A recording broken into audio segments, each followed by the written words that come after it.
There has never been a more important time to move in a vegan direction. Whether you're ready to start, restart, or re-energize your vegan or plant-based practice, this podcast is for you. I'm Michelle Olander, life coach, vegan, ADHD matriarch, travel lover, and smoothie loather. And I know that it's the details that get in the way of your vegan journey.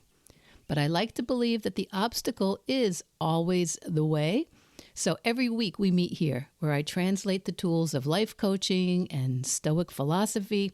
I bring you actionable tips, some laughs, interesting guests, and vegan ideas for everyone at any age.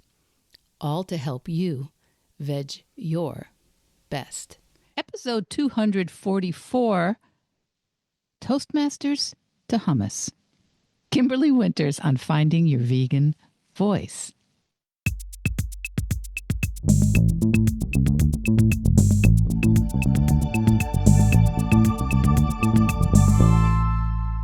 Hi, my veg your besties. Welcome to May. We made it. Where's the year going? It's the first Tuesday in May when this episode drops. My episodes so far have always dropped on Tuesdays. And today's guest is another one of the guests I feel like will be my friend forever. I hope she feels the same way. It's Kimberly Winters. She's a vegan coach, and she's the host of Did You Bring the Hummus? That great title. We're going to talk about Kimberly's journey into podcasting, how it began as a Toastmasters project before she'd even listened to a podcast herself. It was her first experience with podcasting, was making one herself. She admits she started out terrified, having to publish a full hour of content for strangers. That was the project that she had signed up for. But she leaned into the discomfort, and now, nearly 100 episodes later, she's found her voice and a global community. Kimberly's focus is on the philosophy and ethics of veganism, not just what's on your plate. And she helps people understand, well, the deeper reasons behind their choices and how to communicate those values without bumming out everybody else. You're going to hear her remind us that every choice, all of them, no matter how small, can be steps towards helping rather than harming. And you never know who's watching or whose life you might be influencing just by showing up your own way. Kimberly will also share some practical advice for businesses and restaurants and hospitality concerns. If you're a business owner and say no one ever asks for vegan options, Kimberly says it's probably because vegans have already checked out what you've got and chosen to go elsewhere with all their friends. So her tip, small swaps like using vegetable stock or vegan butter can make your menu more inclusive and profitable without scaring off the normies. Anyway, we're going to hear a whole lot about that because Kimberly's approach is just so beautifully rooted in storytelling and honesty. And she's learned the hard way that trying to convert others doesn't work. But sharing your story, being open, that plants seeds that grow in unexpected ways. Okay, so many great nuggets in the conversation. So I'm going to be quiet and see you on the other side. Kimberly Winters, welcome to Veg Your Best. Did you bring the hummus? Every chance I get. Hi, Michelle. Thanks for having me. It's a pleasure. It's a pleasure to have you on, Kimberly. It's been, I think we've had like a year to try to put this together, schedules and all. And in the introduction, everybody just heard that you have a wonderful podcast called Did You Bring the Hummus? And you were kind enough to invite me on it recently, and that'll be out at some point. I am so excited to talk to you because as we were just chatting, you and I became vegan. I believe we committed really in the same year, 2015. Mm-hmm. We both started podcasts in 2020. What the heck was going on with you and me? Right? We somehow knew we'd meet in 2025 and we needed something to chat about. That's right. That's right. And I wonder if it's an example of just the momentum that's happening in the world. And 2020, more than 10 of my guests have said their big projects began in 2020 with that change in lifestyle that happened that year. Yeah. Was that part of Yeah. yours? It actually wasn't, which is so funny. My podcast came out of a Toastmasters project. So I was looking at the next level in my pathway, and the pathway is the education piece that we use in Toastmasters. And I was looking at what the options were, and one of them was, I think, leading and creating an event and then writing a speech about what you went through to create that event, what worked, what didn't. And I thought, what am I going to do this event with my husband and I and our cats in our living room? Because we weren't leaving the house back then, right? So I looked at everything else and I saw there was an option for a podcast. Well, in 2020, I had never listened to a podcast. I knew what they were, but I wasn't listening to them. So when this came up, I thought, this feels really scary. And that's kind of the whole point of me being at Toastmasters, is to do the things that scare me, but I know are good for me. And so I thought, okay, let's take a look at this. And it was the project requirement was that you had to post an hour's worth of content. It could be broken up into different episodes, but it had to total 60 minutes out into the world for strangers to listen to. And then you had to go to your club and present a 2 to 3 minute speech about how it went, and then share a 5 minute clip from your 60 minutes. Whew. I was like, that is a lot. 60 minutes.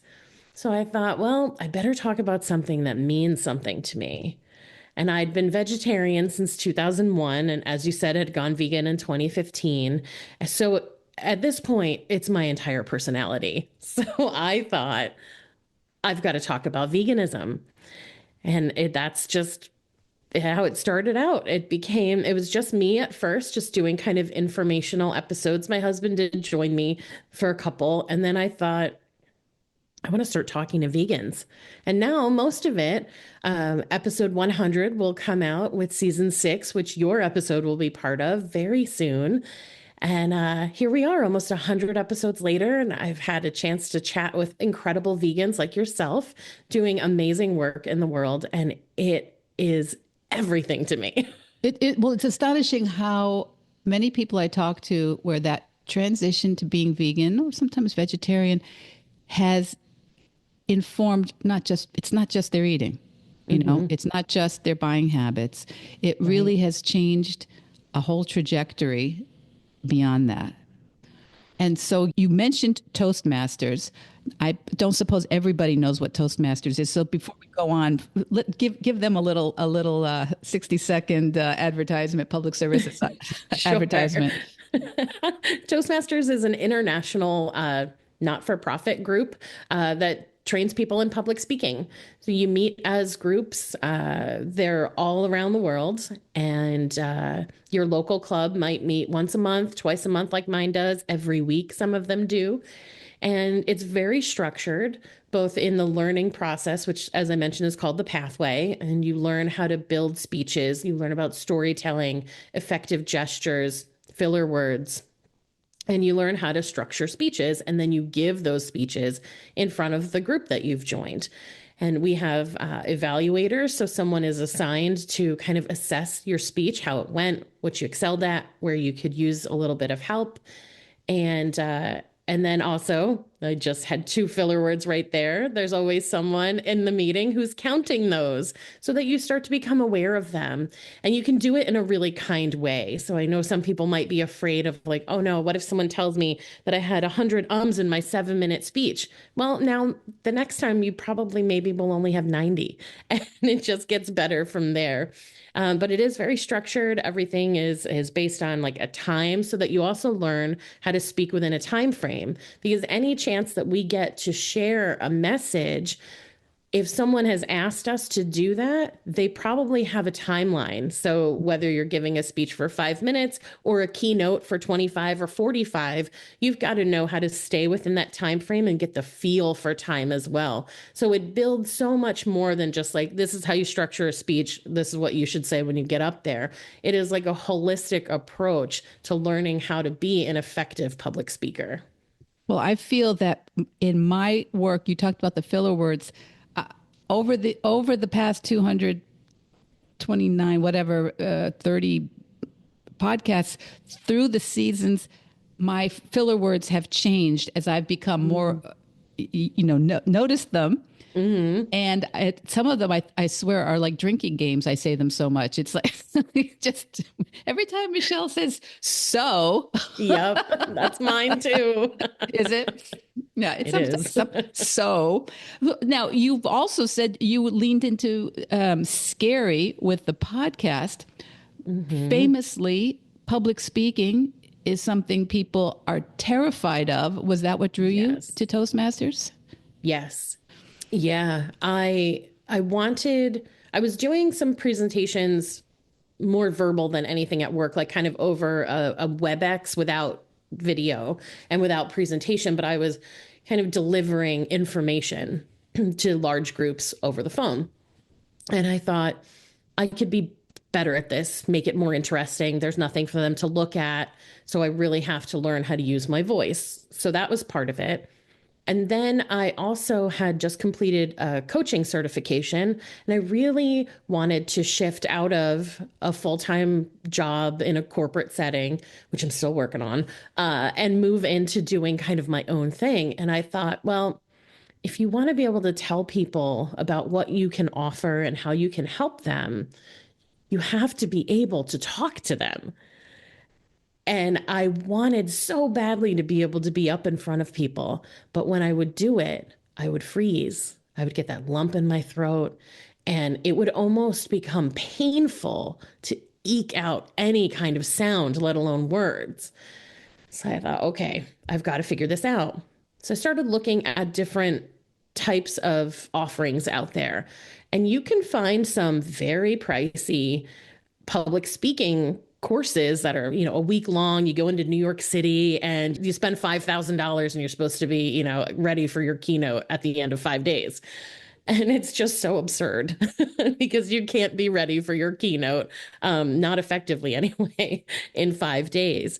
So when I found Toastmasters and knew that it would be a group twice a month that I could be in front of, which was the scariest part of it all, I said, okay, this is going to push me. And it actually took me 3 tries to even get to a meeting. Like I would make it out to my car and turn around and go back inside. And then I made it out the next time, got my hand on the car door and turned around and went back inside. And the third time I got in and was like, okay, just go. And I did. And now look at me. What a message.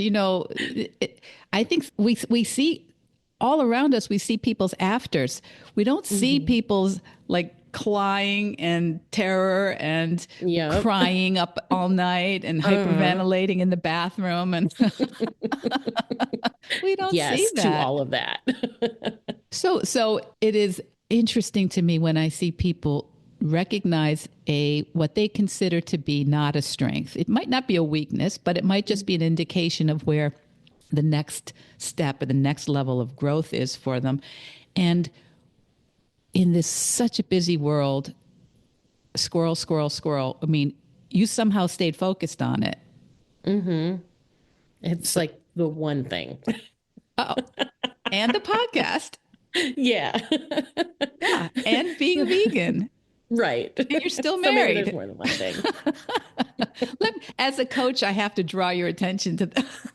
That's good. Very good, Michelle. Thank you. So speaking of coach, let us get a sense of what it is you do with your coaching. And because I think what's interesting about you and why I really wanted you on the podcast was you have these several different I'm sure you have multitudes more, but you have these several different threads in your work that are, it's very interesting. Hmm. You're a coach, you are a consultant, which I think I mentioned in the beginning, in the introduction. You're a consultant in hospitality environments for how people, how businesses can better accommodate and understand the needs of vegans when they come in Hmm. to their businesses. And you are a president of your is it, do you call it a local Toastmasters Yeah, my community club. I'm community? the immediate past president and current vice president of education. Okay, so so there's a lot to do there because I think Yeah. public speaking is what, as vegans, many of the people I talked to were uncomfortable, especially in the beginning of. Hmm. Sometimes we think we don't deserve that word, vegan. So Right. how do we ask for it? And but without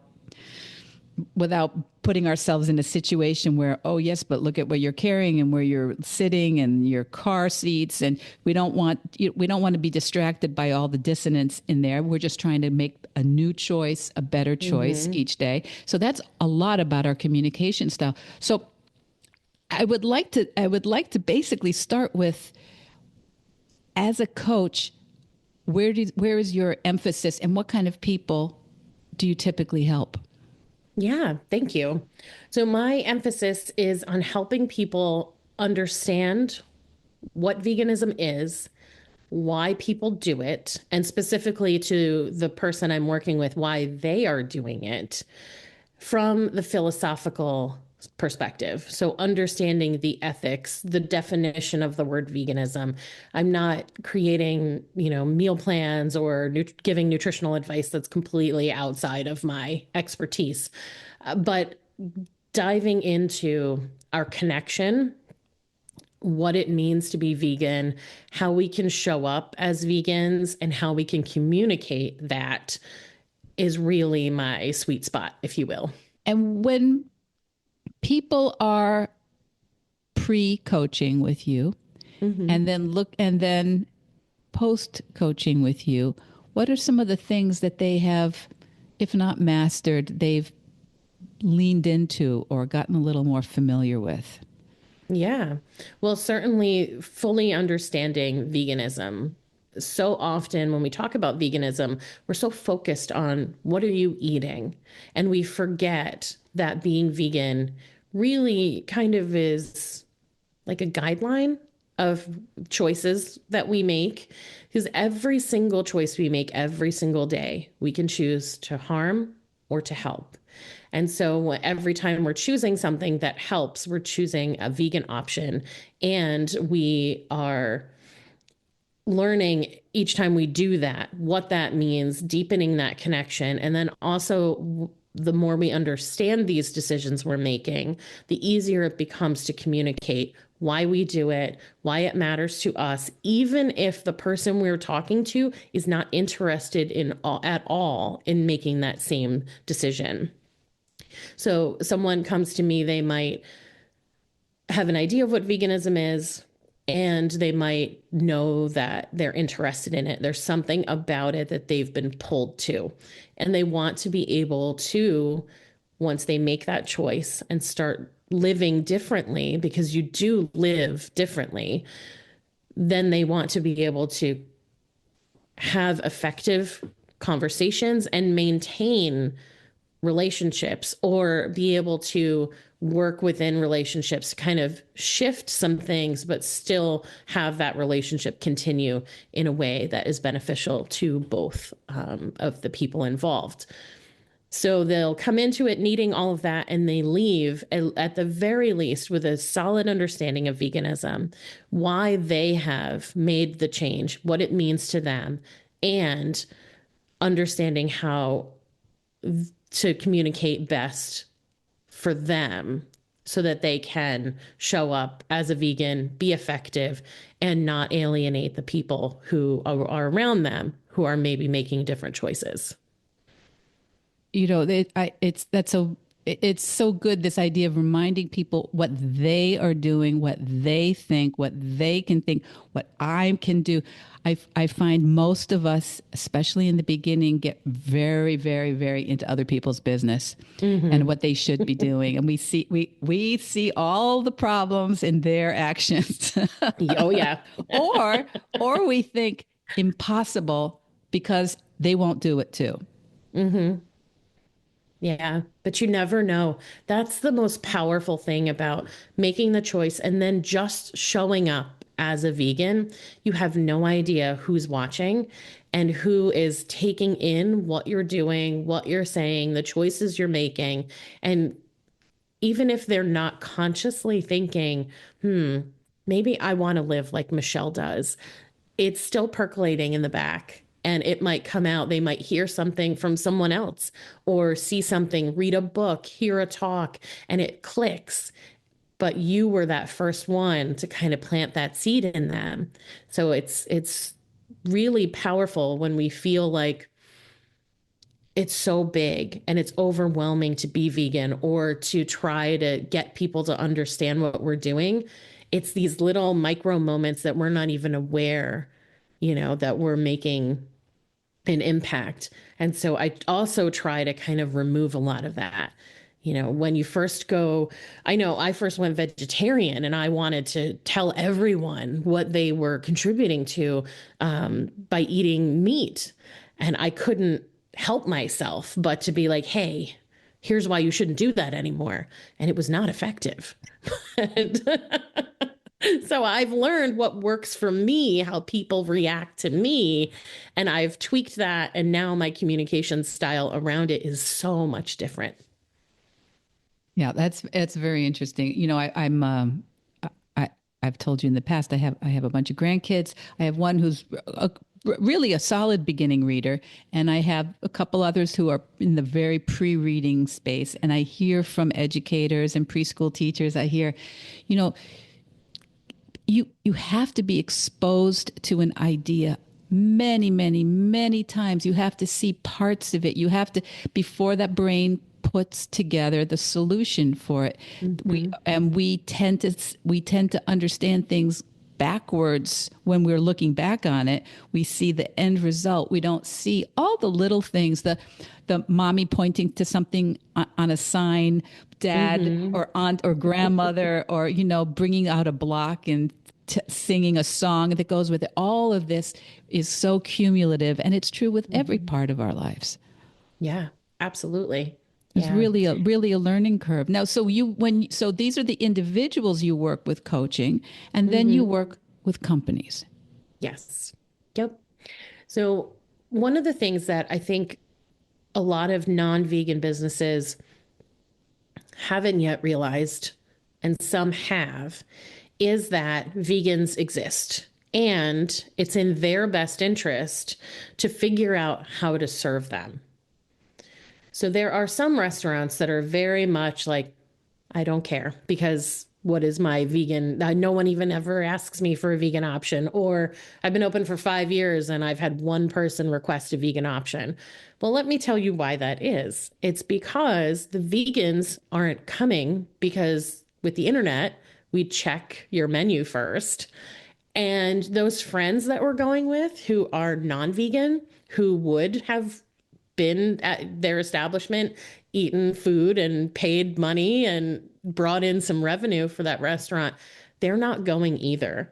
And this thing is something that's called the veto vote. So if you're in a group of, let's make it small, 5 people, and there's one vegan, and these other 4 people care and respect for that one vegan, they're going to say, hey, we were thinking about going to Jim's steak shop or whatever, right? And then the vegan says, I checked the menu and they don't even have a plain baked potato for me. I don't want to go here. Here are some other options of not strictly vegan restaurants, but restaurants that are serving the normies, if you will, and the vegans. They have a vegan menu, or maybe they have a couple of options. That vegan will say, let's go here instead. And those 4 people are going to say, okay. And now this restaurant that has vegan options is going to get the revenue from those 5 people instead of the restaurant that said, nobody ever asks me for this, so I'm not doing it. Yeah. And so they might say, well, if I'm going to accommodate vegans, doesn't that mean I have to have all kinds of weird stuff on in my kitchen that I don't use for anything else? And the answer is no. So what we can do is we look at what a restaurant is already doing and what can we veganize that no one will notice. So if every sauce that this restaurant makes has a chicken base to it, like a chicken stock, we can swap out vegetable stock. It's going to save the restaurant money. They know how to cook, so it's not going to taste terrible, right?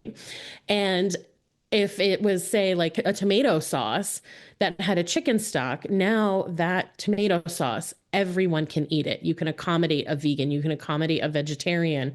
And now the meat eater or pre-vegan, if you will be able to eat that as well. So it's these little swaps that we can look at where a restaurant can save some money, but also they don't have to have, this is my vegan stock, this is my chicken stock, and they can save space in the kitchen and again, be able to accommodate more people. And then look at the other ingredients that you have. Are all of your side dishes vegetable based? So now maybe we're not putting them in butter. Maybe olive oil is a better option. Maybe we use a vegan butter depending on the flavor that we're going for. Vegan butters are really good now. And you have a lot of options that do have a very buttery, salty flavor that wouldn't taste weird to someone who's never had vegan butter before.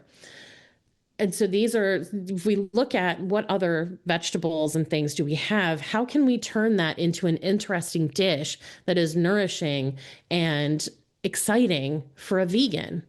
So we can assess the full menu and pull out stuff they're already buying. So maybe at the end of this menu assessment, we do determine, hey, you don't really have a solid vegan protein. Let's look at incorporating tofu, or, because that is one that people kind of know about, right? You throw tempeh or seitan onto your menu, and a lot of people who are pre-vegan may not be familiar with that, and it might not be interesting to them. But tofu is something that is less scary for a lot of people.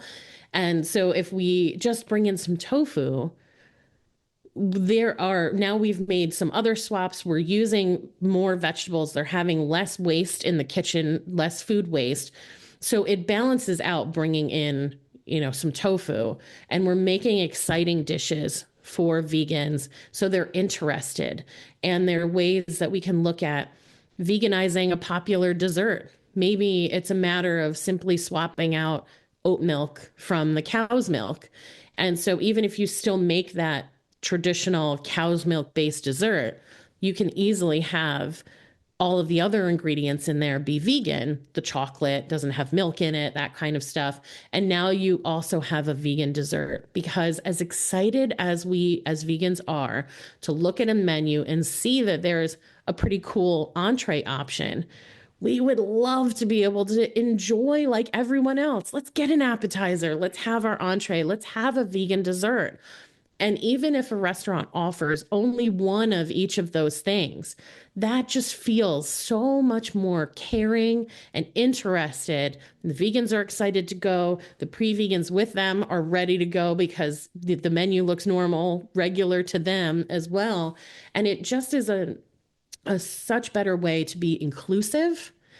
And the restaurants are then able to bring in more money. Yeah, and it is so true, and it seems so obvious to me, and I'm so stunned when I run into people that are still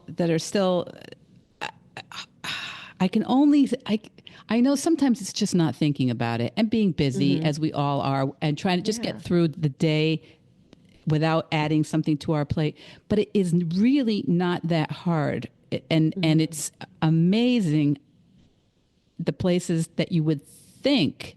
Like, I understand McDonald's. I mean, I understand. Right. It's not there. They don't care. But the places that are fine dining establishments that still are just really dragging their feet. And, I've had both situations where I've sat down in a nice restaurant, kind of really a fine place. And I've had both situations where, assuming that, well, they're cooking here, so they can cook some vegetables for me, a grain, a Hmm. bean, what I don't want to but what could you make me? And I've had the situation where people are like, no, all the vegetables are already pre-cooked with either stock or with, I'm like, really? I mean, Hmm. you really wouldn't keep any, because what if somebody comes in that is maybe halal or kosher, and you have Hmm. meat stocks I mean, it's not just Right. the 1 or 3% that we are as vegans and or vegetarians. And then I've had the other situation where people go, of course we cook everything to order here. Like what kind of places do you go to, madam, that they can't Right. make you a vegan meal? So it there's clearly not one point of view in this, and it's interesting. And so again, this is communication and trying to help people communicate. Yes, absolutely. And my most effective, and not just mine, I think the most effective is storytelling. And when people hear me say that, they're like, don't take me on a hero's journey to get me to add a vegan option to my restaurant menu, okay? But that's not what I mean. I mean that, like, talking through, looking at the menu. Your menu tells a story. You're already storytelling. So, what are you saying with this menu? And what can we add to it? How can we bring a different element into the story by taking the story you've already created? And every once in a while, you'll find a restaurant that's like, and this hasn't happened with me, but with other vegan hospitality consultants, where they're like, we're ready to just make a change. Let's do the whole thing. Let's redo the menu and make it everything vegan. And maybe we want now the option, instead of you can make this vegan, someone then can add an animal protein to an already vegan dish. I would love for that to happen everywhere, right? Then we can all eat everywhere, because you made a really good point, Michelle. It's not just about how can we accommodate vegans.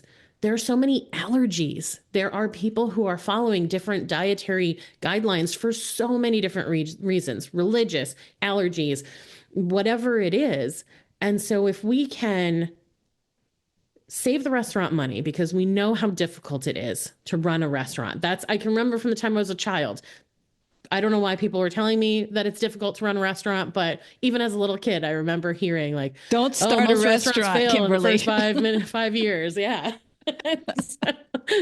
it's just it's not an easy thing to do, and the people who are successful at it, I think, are able to kind of tweak and make changes and accept that things change, the world changes, people change. What we need is different. And when they can see that, then I think that they're on their way to like maintaining a successful business. But it does come down, I think, to storytelling. I think anytime, whether we're talking about, we just want to tell someone about our veganism. Maybe we're not trying to change anyone, but it's such a part of who we are. And we meet a new person, we want them to know about this piece. Even being vegetarian, I was dating back then. I was in like my 20s, and I remember there was a guy who was like, "I just want you to eat this pork chop off my plate. Like I want to share my food." And I, despite that, wanted him to know about why I was vegetarian. And ultimately, it didn't work out because it was really important that I was eating pork chops off his plate, and I wasn't willing to do it. So it ended. But we want to share this piece of who we are, and being able to tell it in an interesting way and being honest, coming from our hearts. I think that is the most effective way, whether we're talking to a business owner, a friend, someone who comes to us and says, "I heard that you're vegan. What does that mean?" And maybe they either want to, be mean to you about it, or they want to learn themselves. Being able to effectively communicate what we need, who we are. We need more of that in the world. And I think if we can lean on that, we can make such a big difference in our movement and just kind of in the world as a whole. Amen. All of the above. It's and that storytelling we're doing all the time in our brains, in our heads. Like somebody who is running a kitchen, a chef, is thinking impossible. This is not going to happen. They'll never be happy. Then what am I supposed to do? I can't do custom meals for every single person who walks in. That's the story they're telling themselves until somebody maybe comes and simplifies a little bit and says, can you keep your vegetables, just a few vegetables that are on the menu already there? Can you, if you have a lunch place, can you have a few frozen vegan burgers that are just there? It's not sucking up your entire kitchen. So it's looking for little places. And even if you just have a couple things, I've been in places where they say, we don't really have vegan options, but we have this. And they say this, and we can bring you this. And so you take it or leave it, but at least that shows somebody's made. And over time, if that becomes popular and if they see people happy, they go, well, I guess we could make sure that there's a sorbet on the on the menu, and that's not going to take up. It's just in the freezer. It's not going to take up any reason. And lots of people like sorbets that aren't vegan. Actually, I never remember if sorbet always or doesn't. You have to always ask about these things whether there's any dairy in them. Yeah. So listeners, don't just go say sorbet and know that it's vegan. I have no idea. You still have to ask. But this storytelling and coaching, both of us, we probably went through different coaching programs, but coaching is about noticing where that story shows up for you and that it's empowering, or where the story shows up for you and it's a drag. Yeah. What are some stories that you hear from people, either in business or personally, that can be turned around a little bit or tweaked a little bit?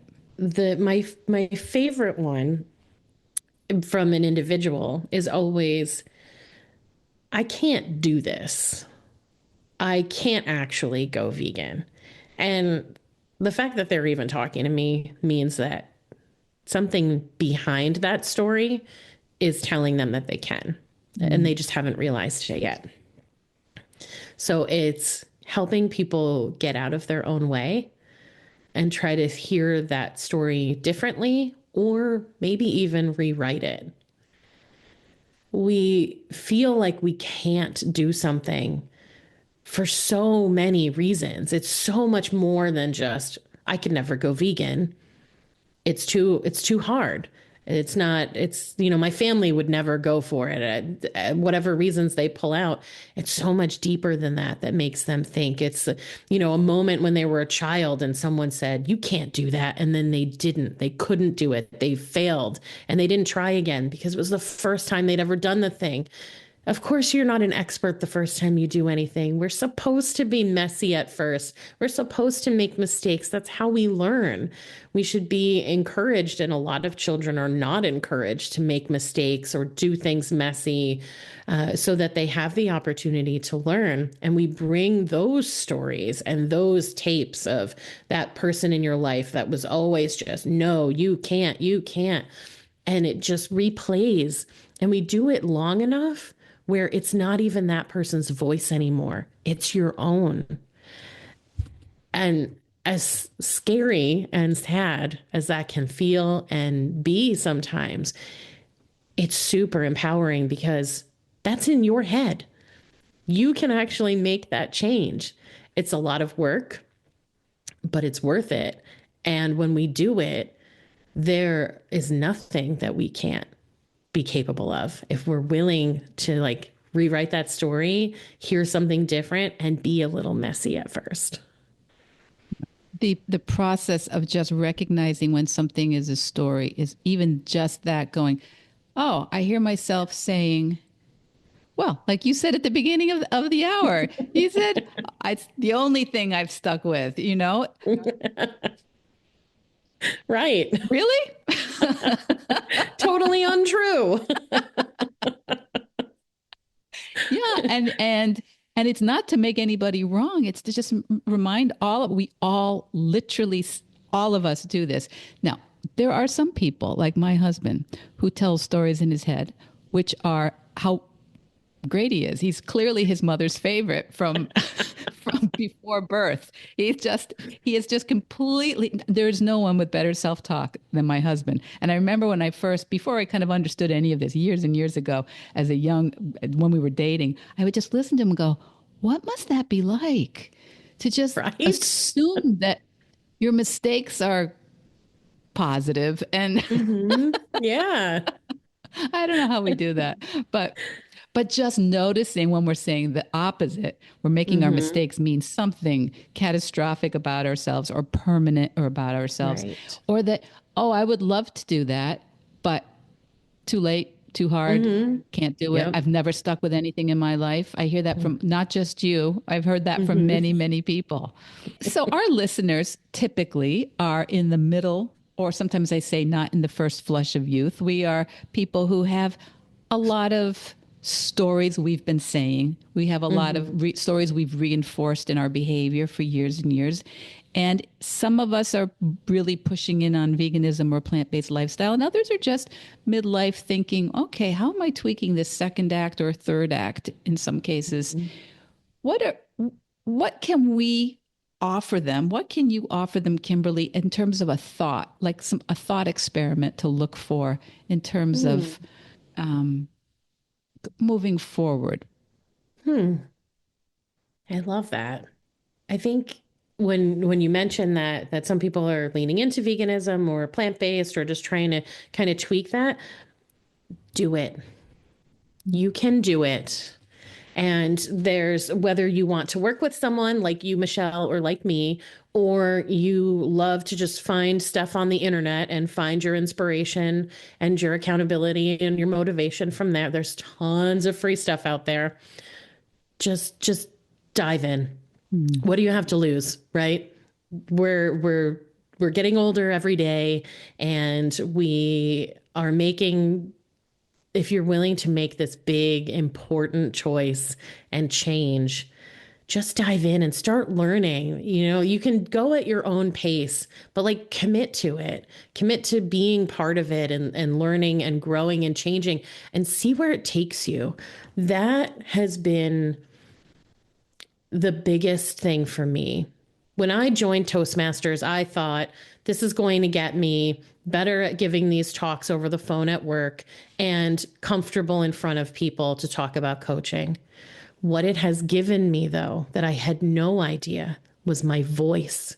It's given me the opportunity to share the deepest, most meaningful parts of me and give that to the world for someone who needs to hear it, someone who needs that motivation to do it themselves.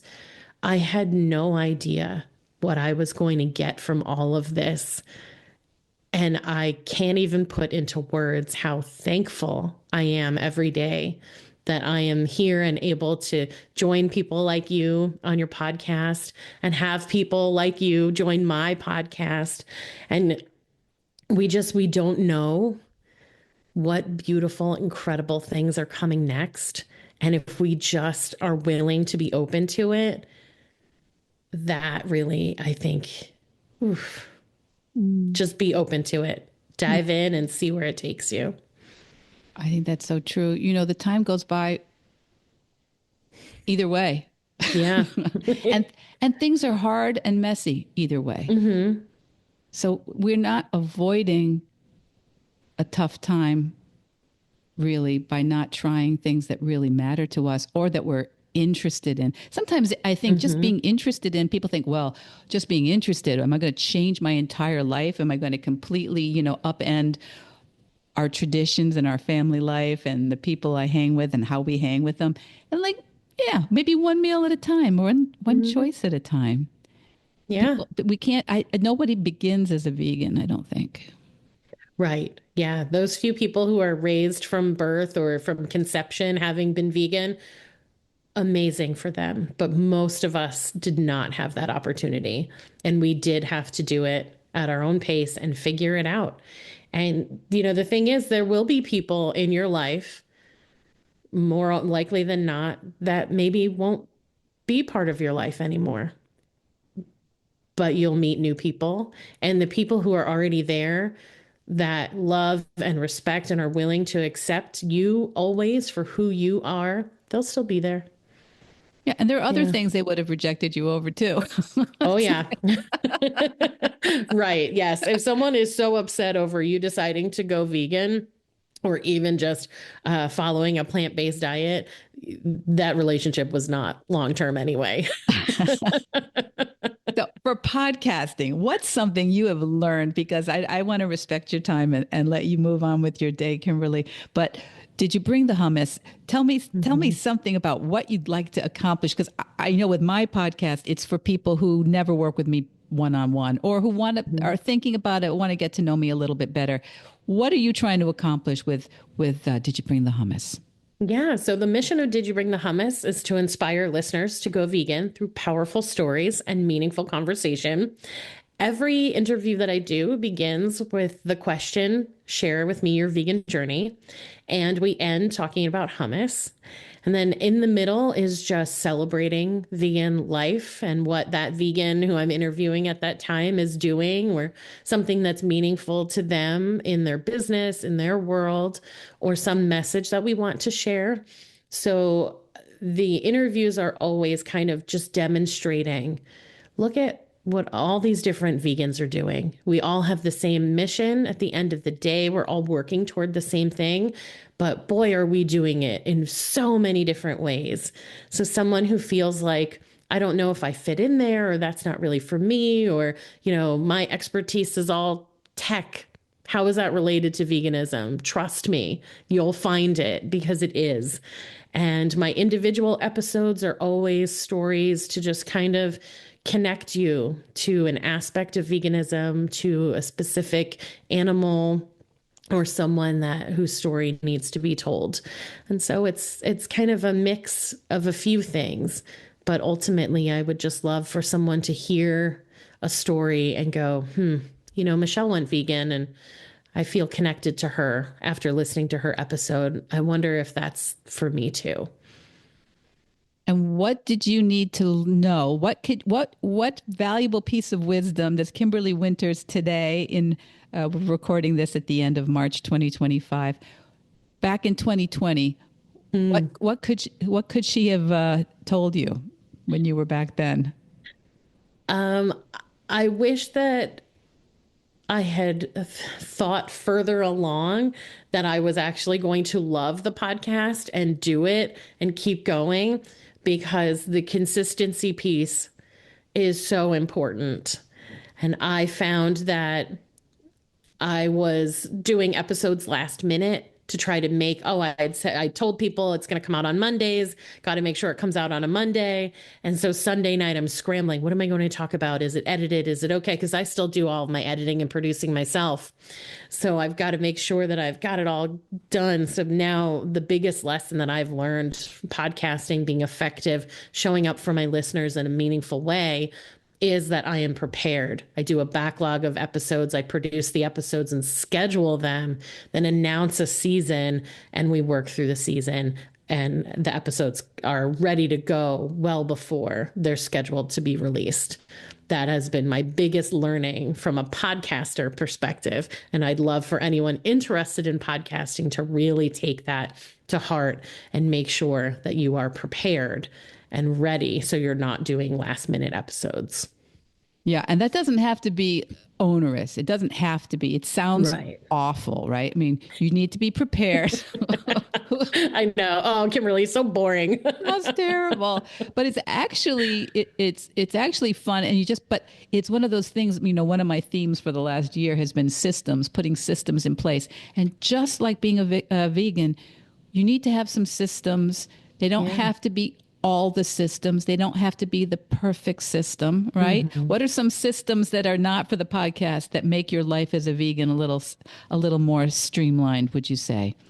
People hear mine all the time.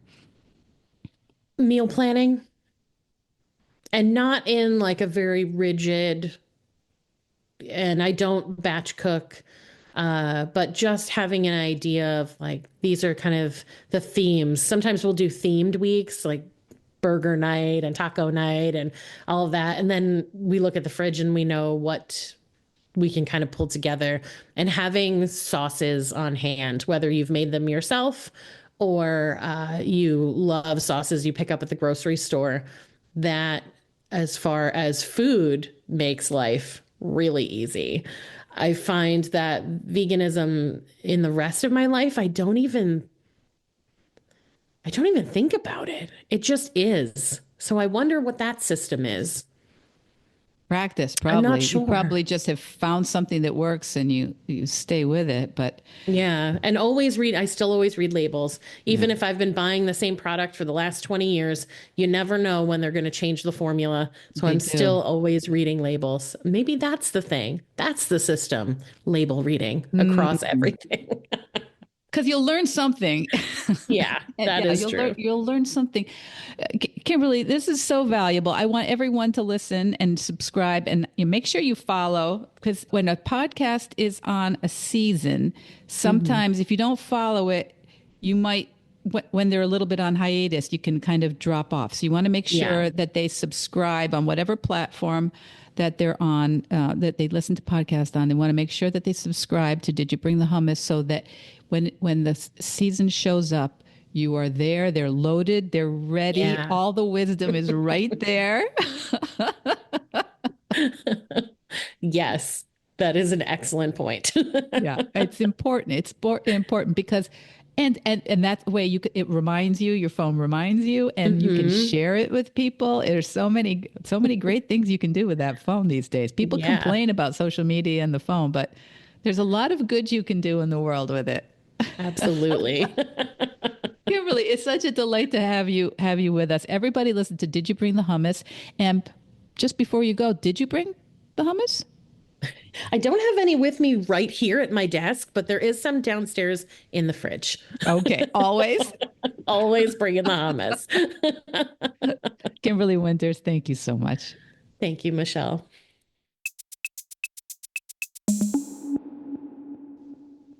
So, so, what did you think about Kimberly Winters?